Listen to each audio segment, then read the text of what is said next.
माननीय supreme court का एक जजमेंट 1 अगस्त को आया है अनुसूचित जाति जनजाति के आरक्षण के संबंध में। तो स्पष्ट मुझको ये कहना है कि पार्लियामेंट के द्वारा चुने हुए जो हमारे सांसद हैं और उसमें जो हमारे माननीय मंत्री हैं, उनके जो कैबिनेट है, कैबिनेट के द्वारा भी ये घोषणा दी जा चुकी है। आप लोग देखे होंगे हमारे कैबिनेट मंत्री जो हैं अश्विनी वैष्णव जी, उन्होंने कहा कि संविधान के प्रक्रिया के तहत जजमेंट नहीं दिया गया है। और पार्लियामेंट में जब बैठे हुए हैं तो 131 करोड़ के प्रतिनिधि हैं और उस बड़ी संस्था के प्रतिनिधि के द्वारा जब बात ये कहा जा चुका है कि संविधान के प्रक्रिया के तहत नहीं है, तो अब आगे कुछ मुझे कहना नहीं है। मुझे ये कहना है कि जजमेंट माननीय सुप्रीम कोर्ट के द्वारा जो दिया गया है, जो संविधान के प्रक्रिया के तहत नहीं है, उसको जल्द से जल्द संविधान के प्रक्रिया के तहत ही खत्म किया जाए, ताकि उसको स्टेट को जो निर्देश दिया गया है स्टेट के द्वारा लागू नहीं किया जा सके। इसलिए उसको जल्द से जल्द संविधान के तहत उसको समाप्त किया जाए। और उसमें जो अश्विनी वैष्णव जी जो पब्लिक डोमेन में जो बात दी है, उसमें एक चीज थोड़ा सा है कि उसने केवल क्रीमी लेयर पर बात की गई है, जबकि सब क्लासिफिकेशन के लेकर के पूरे भारत की जितने भी अनुसूचित जाति जनजाति हैं, उस वर्ग आंदोलित हैं, उस आंदोलन को खत्म करने के लिए स्पष्ट कर देना चाहिए कि क्लासिफिकेशन भी नहीं होगा, क्रीमी लेयर भी नहीं लागू होगा। जो भी जजमेंट दिया गया गलत है। पहले से जो आरक्षण की व्यवस्था चले आ रही है वह यथावत रहेगा। ये बात की तुरंत घोषणा कर देनी चाहिए और साथ साथ संविधान संशोधन करके जो जजमेंट दिया गया है उसको नन वायलेट कर दें। आप लोगों को बहुत धन्यवाद, बधाई, कंग्रेचुलेशन। आज जो हम बैठक बुलाए हैं, ये जो प्रेस कॉन्फ्रेंस कर रहे हैं, 21 तारीख को भारत बंद के लिए।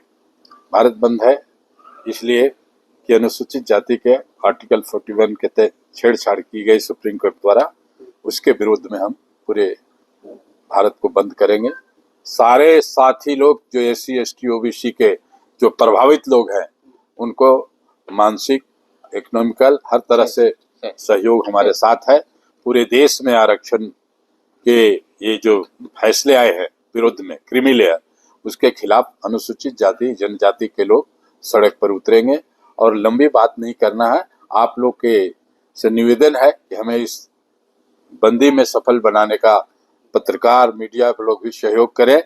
और अंत में ये कहना चाहता हूं कि एक शेर बोला गया है कि आपने जैसे बोल रहा था कि 25 साल के लिए था आरक्षण, आपने क्वेश्चन किया। ये शेर आपका हम अंतिम में सुनेंगे। एक सवाल ये है कि यानी साफ तौर पे ये जो विरोध है और ये जो बंदी है सुप्रीम कोर्ट के खिलाफ माना जाए। सुप्रीम कोर्ट के खिलाफ, सुप्रीम कोर्ट ने फैसला दिया है, हमारे हक को मान रहा है, संविधान को छेड़छाड़ किया जो उनका कोई प्रावधान नहीं है आर्टिकल 41 में, आर्टिकल 42 के माध्यम से फंसा, लेकिन उन्होंने किया है जो बिल्कुल ही गलत है। 341 के, तो उसके विरुद्ध में उन्होंने एक फैसला लिया है।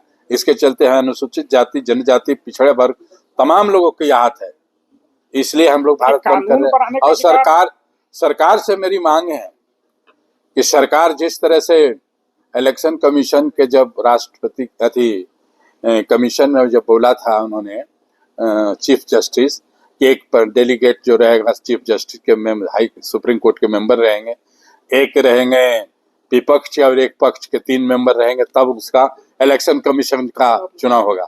लेकिन उन्होंने क्या किया, फट से अध्यादेश ला के उस कानून को रद्द कर। उसी तरह से ये अध्यादेश लाए सरकार, कानून बना के जो आदेश आई है उसको खंडित करे, समाप्त करे।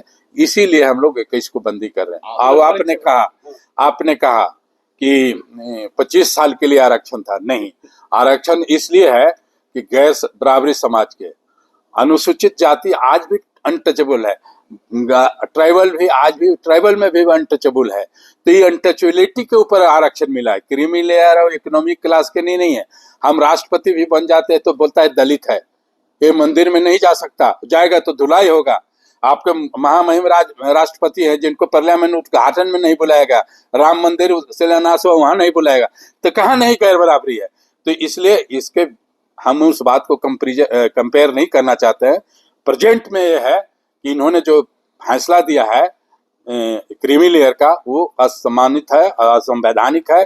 हम इसको नहीं मानते हैं और सरकार इस पर संज्ञान ले। हम धरना प्रदर्शन के माध्यम से सरकार को जानकारी देना चाहते हैं। मेरा नाम आरपी रंजन, अखिल भारतीय अनुसूचित जाति महासभा के अध्यक्ष और समता सैनिक दल के राष्ट्रीय सचेतक। सर बीसी दास संतोष रजक अनुसूचित जाति के एक सदस्य के रूप में, संत गाडगे संस्थान के एक सदस्य के रूप में और इस कमेटी के एक समन्वय समिति के सदस्य के रूप में मैं शामिल हूँ।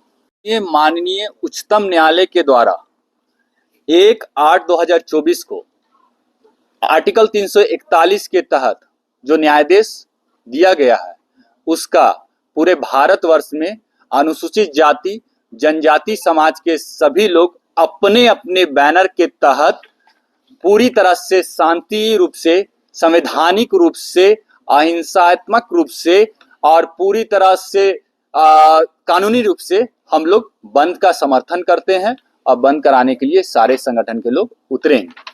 साथ ही साथ इसमें बंद 21 अगस्त 2024 को हम लोग पूरे भारतवर्ष के जितने भी संगठन के लोग हैं वो करने जा रहे हैं। रांची जिला में जितने भी शेड्यूल कास्ट और शेड्यूल ट्राइब के लोग हैं वो इस बंद का समर्थन करते हुए बंद करने के लिए शांति रूप से निकलेंगे। इसमें जो जो संगठन शामिल, हमारी जो मांगे मुख्यतः है सुप्रीम कोर्ट के द्वारा दिनांक 1/8/2024 को SC/ST आरक्षण के विरुद्ध दिए गए संवैधानिक निर्णय को भारत सरकार संसद में कानून बनाकर रद्द करे। दूसरी मांगे हैं देश भर में भारत सरकार शीघ्र जातिगत जनगणना कराए। तीसरी मांगे हैं सभी उच्च न्यायालय तथा उच्चतम न्यायालय में आजादी से लेकर अब तक SC/ST OBC का प्रतिनिधित्व नगण्य या शून्य है। भारत सरकार अविलंब कॉलेजियम सिस्टम समाप्त कर संघीय न्यायिक सेवा आयोग का गठन कर इसके अधीन 50% आरक्षित पदों पर SC/ST OBC का प्रतिनिधित्व सुनिश्चित करें।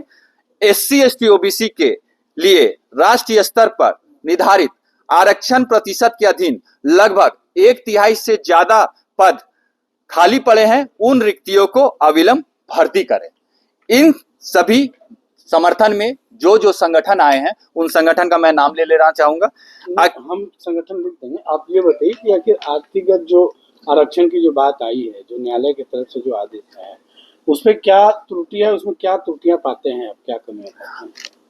आरक्षण जो संविधान में बाबा साहब डॉक्टर भीमराव अंबेडकर जी के मेहनत, त्याग और संघर्ष का परिणाम है, वो आपका आजादी के पूर्व से निरंतर चलने वाला परिणाम था। उन्होंने उस वर्ग को, जो वर्ग अस्पृश्यता का शिकार थे हजारों वर्ष से, वो वर्ग जो छुआछूत के शिकार थे, उस वर्गों को आपको आर्टिकल 15 और 16 के तहत आरक्षण का प्रावधान किया गया। लेकिन इसमें 341 आर्टिकल 341 के तहत माननीय आदरणीय उच्चतम न्यायालय के द्वारा सब क्लासिफिकेशन का वर्ड यूज किया गया, उपवर्गीकरण। लेकिन शेड्यूल कास्ट और शेड्यूल ट्राइब का जो आरक्षण है वो उपवर्गीकरण के लिए नहीं है, क्योंकि वो आरक्षण आर्थिक आधार पर नहीं दिया गया था। वो आरक्षण हजारों वर्षों से पीड़ित दबे कुचले लोगों के लिए सामाजिक और शैक्षणिक रूप से दिया गया था। और वो आरक्षण चूंकि मौलिक अधिकार के अंतर्गत आता है और चूंकि मौलिक संविधान में जो भी मौलिक अधिकार का संशोधन का अधिकार भी पूरी तरह से कार्यपालिका, विधायिका और न्यायपालिका को एक दूसरे से जोड़ता है, तो हम ये मांग करते हैं कार्यपालिका, विधायिका, न्यायपालिका तीनों से, जो लोकतंत्र का एक स्तंभ है, कि हमारे समाज के ST/SC वर्ग के हितों की रक्षा के लिए आप आगे आए और बाबा साहब का जो आप गुणगान करते हैं या बाबा साहब के आप अनुयायी अपने आप को कहते हैं सभी लोग, कृपया करके बाबा साहब के द्वारा जो कहा गया बात है उन बातों का अनुपालन करें और अनुपालन करते हुए हमारी बातें जो कही गई है संविधान में उसको आप लागू जिन संविधान रचयिता की बात आप मान रहे हैं या उनकी जो बात कर रहे हैं, उनके तरफ से ये भी मंतव्य आया था कि जो आरक्षण है उसे 25 साल के बाद समाप्त कर देना चाहिए। ये आरक्षण जो आप 25 साल और 10 साल की बात होती है, ये कहीं भी नियुक्ति और नियोजन में नहीं है। ये आरक्षण का जो अधिकार था, ये आपका पॉलिटिकली है। आप कहाँ यह लिखा हुआ आर्टिकल 16(4) को जो आप पढ़िएगा, या आर्टिकल 16 को जो नियोजन का अधिकार देता है मौलिक अधिकार में, उसमें कहीं भी ये अधिकार नहीं, ये वर्ड नहीं है कि आरक्षण 10 वर्षों के लिए था या 25 वर्षों के लिए था। ये जो आपको आरक्षण का समय सीमा जो बांधा गया था, ये पॉलिटिकली किया गया था, राजनीतिक वे से जो विधानसभा या लोकसभा में जाते हैं।